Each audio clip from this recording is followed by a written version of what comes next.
Now let's turn to some of the issues found in the Scriptures. A listener from Tonawanda, New York, has a question concerning the Olivet Discourse. This discussion that Christ had with his disciples can be found in Matthew's Gospel, chapters 24 and 25. In the discourse, Jesus talks about the Great Tribulation, his second coming, and signs of the times.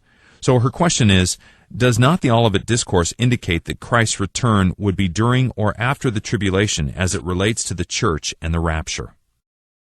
To begin with, let me say this again, and I'll be through with this question, that the Olivet Discourse is not discussing the church at all.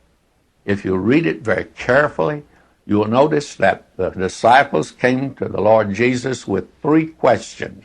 Those three questions were related to the age in which they were living, related to the coming of Christ to establish his kingdom here upon the earth.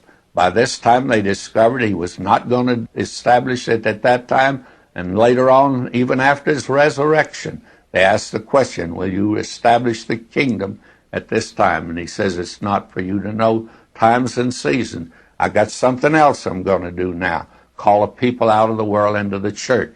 But he didn't tell them all of that. That was given to them as they moved along to the day of Pentecost. And the day of Pentecost was as much a surprise to those apostles as it was to anyone else that was present there that day. So that the Olivet Discourse has no reference to the church.